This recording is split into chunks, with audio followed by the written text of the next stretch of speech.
السلام علیکم دوستو، امید ہے یقیناً آپ سب خیریت سے ہوں گے انشاءاللہ۔ آج میری چھوٹی سی ایک ویڈیو ہے جس کا سٹارٹ میں ایک حدیث سے کروں گی کہ میں نے آپ صلی اللہ علیہ وسلم سے سنا، نبی کریم صلی اللہ علیہ وسلم نے فرمایا صدقہ کیا کرو، کیونکہ ان قریب لوگوں کا ایک ایسا زمانہ آئے گا جب ایک شخص اپنا صدقہ لے کر پھرے گا، کوئی اسے لینے والا نہیں ہوگا۔ تو ہمیں بہت زیادہ صدقہ کرنا چاہیے، ضروری نہیں کہ ہم پیسوں سے ہی صدقہ کریں، بہت سے طریقے ہیں صدقہ کرنے کے، مسکرا کے بات کرنا، کسی سے اچھے طریقے سے ملنا، کسی کی غلطی کو معاف کر دینا۔ اچھا، ایک میں نے قرآن پاک میں بھی پڑھا ہے صدقے کے بارے میں، سورہ المنافقون میں ہے کہ اے رب اگر مجھے تھوڑی دیر کے لیے واپس لوٹا دے تو میں صدقہ کروں اور نیکیوں میں شامل ہو جاؤں۔ کتنی اہمیت ہے صدقے کی۔ بے شک صدقہ جو ہے گناہوں کا کفارہ ہے، مال میں برکت ہے، بری موت سے حفاظت ہے، محشر میں ٹھنڈا سایہ۔ تو صدقے کے اور بھی بے شمار فائدے ہیں، تو ہمیں ڈیلی بیسس پہ اس کو اپنی روٹین بنا لینا چاہیے۔ کسی کی بہت بری بات لگ رہی ہے اس کو اگنور کر دینا چاہیے، دل میں یہ خیال کرتے ہوئے کہ ہم صدقے کے طور پہ اس کو اگنور کر رہے ہیں۔ اور دوسری بہت اچھی بات میں آپ لوگوں کو بتانے والی ہوں، جو کہ ایک سٹوری ہے چھوٹی سی، جو آپ دیکھیں گے تو آپ کو اندازہ ہو جائے گا کہ اس میں ایک سبق ہے ہمارے لیے۔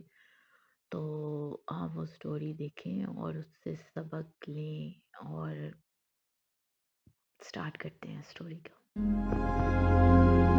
ایک شخص کا قول ہے کہ بیشتر حالات میں آدمی کے لیے سیکنڈ بیسٹ ممکن ہوتا ہے، مگر وہ فرسٹ بیسٹ کو حاصل کرنے کی طرف دوڑتا ہے۔ نتیجہ یہ ہوتا ہے کہ وہ ناممکن کو حاصل کرنے کی لالچ میں ممکن کو بھی کھو دیتا ہے۔ ایک صاحب نے عربی مدرسے میں تعلیم حاصل کی۔ مدرسے سے فراغت کے بعد وہ گاؤں کی مسجد میں معمولی تنخواہ پر امام بن گئے۔ اس کے بعد ان کی ملاقات ایک بڑے ادارے کے ناظم سے ہوئی۔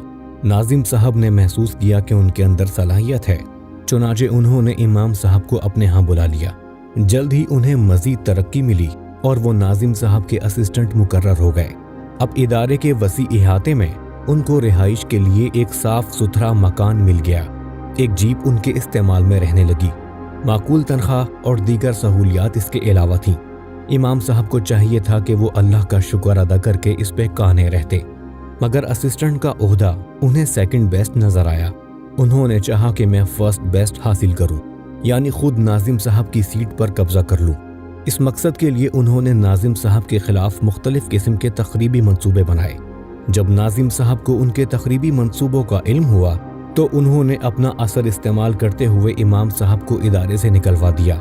ان کا سامان باہر سڑک پر پھینک دیا گیا اور جیپ بھی چھین لی گئی۔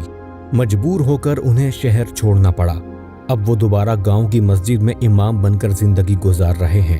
مزید یہ کہ اس معاملے کی وجہ سے ان کی جو بدنامی ہوئی، اس کے بعد کوئی ادارہ انہیں قبول کرنے کے لیے تیار نہیں ہوا۔ اس دنیا میں کامیابی کا راز قناعت اور شکر گزاری ہے۔ یہی وہ حقیقت ہے جسے سیکنڈ بیسٹ سے تعبیر کیا گیا ہے۔ سیکنڈ بیسٹ پر قناعت کرنا خود کو پیچھے رکھنا نہیں ہے، یہ دراصل قابل عمل کا آغاز ہے۔ یہی وجہ ہے کہ جو آدمی پہلے مرحلے میں سیکنڈ بیسٹ پر راضی ہو جائے، وہ بعد کے مرحلے میں فرسٹ بیسٹ تک پہنچ جاتا ہے، اور جو شخص اس پر راضی نہ ہو وہ سیکنڈ بیسٹ بھی کھو دیتا ہے اور فرسٹ بیسٹ بھی۔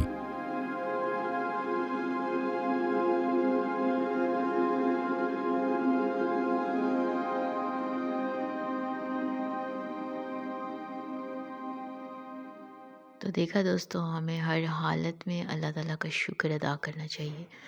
ہر حال میں اللہ تعالیٰ نے ہمیں بیسٹ ہی بنایا ہے، اور اللہ تعالیٰ سے بہتر کوئی بھی نہیں جانتا کہ ہم کہاں پر ہیں۔ اللہ نے ہمیں بالکل رائٹ جگہ پہ رکھا ہوا ہے، اور ہمیں ہر حال میں اللہ کا شکر ادا ہی کرنا چاہیے۔ اور شکر گزاری پہ میں آپ کے لیے ایک اور ویڈیو لے کر آؤں گی اپنی نیکسٹ ولاگ میں، اور ہم انشاءاللہ تعالیٰ اب ہم روزانہ صدقہ دیں گے اور اللہ تعالیٰ کا شکر ادا کریں گے یقیناً۔ اللہ حافظ۔